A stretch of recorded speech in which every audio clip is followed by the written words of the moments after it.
Okay, this is going to be a pretty quick one. Basically, the next step in the Tram Titan 2A in the wood case, which is this guy. But got her stripped down, got her pretty much naked, all cleaned up. Basically gonna replace the bad transformer there. This is the one with the shorted out transformer. Got that disconnected and cleaned up. And got a brand new toroid for it. Same voltage, a little bit more current for the high voltage, but not much.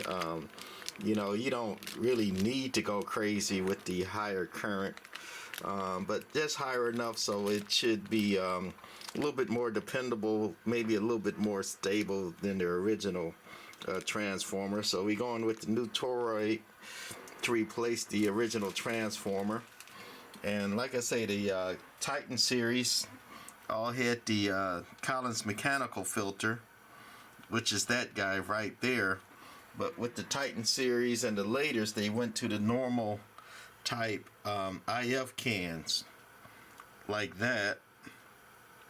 Whereas the older Brownings and Trams had the exclusive Browning IF can like that, which is a better, sharper can, you know, for the receive. It'll give you a really good band pass and specs on the receive versus that guy. However, these cans are a lot more problematic than the replacements. They got some very, very tiny wiring, and they got a very tiny silver mica capacitor internally. Almost looks like the size of a surface mount component, you know, just very, very small. And the wires going to them inside are very, very small. And unless you got, you know, a microscope and some really good hands and skills, very, very hard to take apart and work on. However, they give you the best quality sound and specs with those. However, what Tram did with the Titans is, since they got away from these, they used the Collins filter to make up for it. I always thought that the Collins filters has the best specs and everything, and they sound great. However, on getting a bunch of radios, the R27, S23, and the early Brownings, and these early Tram T27s with the early cans like that, the square cans with the screwdriver type ferrite adjustment on top, I actually like these better with these cans. But again, they are much more problematic. And another thing with these old radios like these, they're made for 110 volt source to run off of, and modern AC is basically 120, so you're already overvolting the thing. And actually, one thing I found on this radio, this one is my third one, I haven't finished going through it yet, is somebody had strapped the dropping capacitors that lowered the voltage for the radio. They do that to get more power out of it, but when you do that, you're putting more voltage. And the way they strapped it, they strapped everything. They didn't just strap the transmit audio and the transmit final voltage. They strapped everything. So it was getting too much voltage across everything, and it was causing problems. So we got the dropping resistors. And when they strapped it, they took out the dropping resistors like jeepers. So I got the proper resistors and got to put it back to factory. But if you want to use these radios a lot, you want them to last long, get you a Variac and run them off 110. That's what they were designed for, 110 volts input, not 120. Even, you know, on my station, sometimes I monitor my voltage with these voltage monitors, and it's like 120 now. But during some days, I could hit, you know, 125, 130. Right? You put 130 volts into these things, it'll work, but not too long. right? So get you a Variac if you want to use them a lot, and put it on 110. It'll like it. One other thing, the difference between the Tram TR27 series and even the early Tram Titan 1 was AM only. And one final tube right there. And the early trams, when they went to double sideband transmit, single sideband receive, double sideband transmit, they just used two tubes and push pull opposite. So these are the two final tubes. And in SSB, or actually double sideband, because they didn't have SSB transmit on these yet, they put the two tubes and push pull against each other, and basically it would cancel out the carrier completely on DSB, double sideband, in the sideband mode, and only the audio transmit would come through on sideband.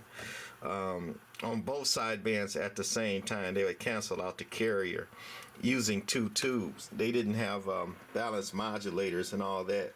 You know, the technology was new, so you know that's what they used on these early trams with this double sideband. On AM, they only used one of the tubes, and it was just normal AM, no double sideband AM, no double sideband reduced carrier, just full carrier, normal AM, just like any other radio on AM. And then when you went to sideband on transmit, it would use both these tubes, and it would reduce the carrier.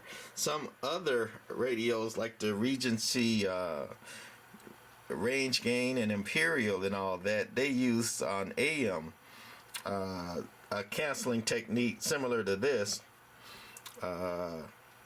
that would cancel out the carrier, but it would cancel out some of it, maybe half the carrier, but not all of it, and that would be double sideband reduced carrier with that. One last thing I kind of found interesting, even though these are basically the same radios, and this one has the two tubes for the sideband transmit, or the double sideband transmit, the transformer for this one, this original transformer, it's not as thick as the transformer in that one, right? Which I thought was interesting. You could look at that and see how much smaller the plates is of that transformer, even though this transformer is gonna pull a little bit more than that guy. I thought that was interesting. I don't know why they did that. Maybe cost. You know, people ask me, you know, why do manufacturers, they wouldn't do that, they wouldn't do this. I'm like, sure they would. They still got to make money. They cut corners, you know, for cost. Another thing is the difference. These early radios used the big crystals, but they used half frequency for, like, you know, let's say 27 megahertz exactly. They would use, what's 27 divided by 2? 13.5. Megahertz, and then use a doubler circuit with those big crystals, and that works. But the problem with that is that every hertz that these crystals off or drift, because crystals do drift, especially these early big ones, since it goes through that doubler circuit, it's multiplied. So if it's off 100 hertz, the crystal itself, in effect, once it goes through the doubler, it'll be off 200 hertz, and that's a big problem with these old radios, as crystals, as they age, especially if they weren't treated right with weather and, you know, humidity and temperature and all that, they tend to drift a lot. Where this one, the crystals are underneath, but it went with the normal smaller crystals, and they were direct frequency crystals.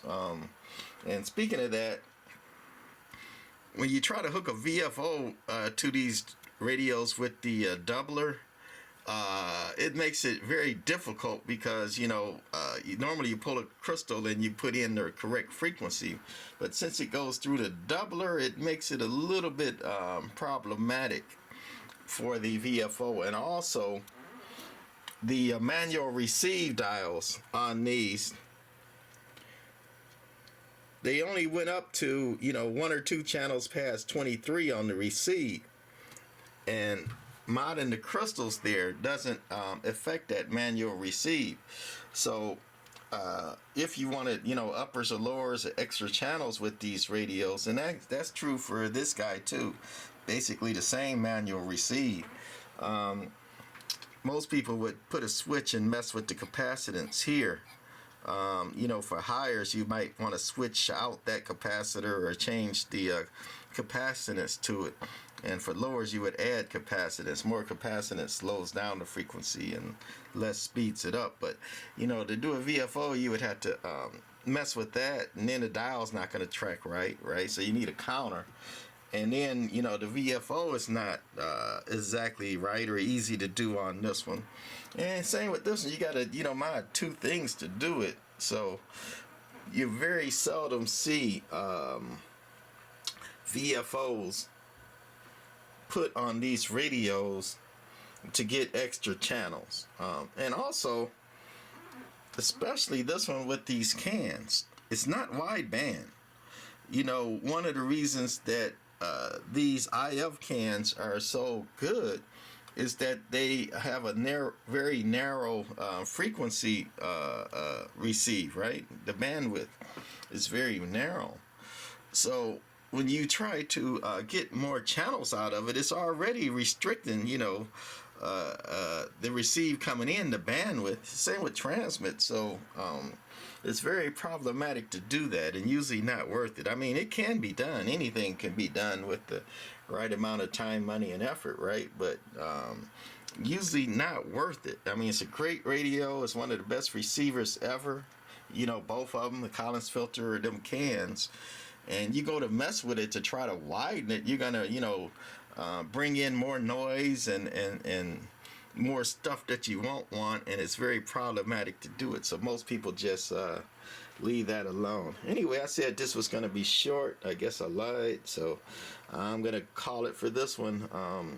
Right now it's a few days before Christmas, so I'm going to say happy holidays. Bye.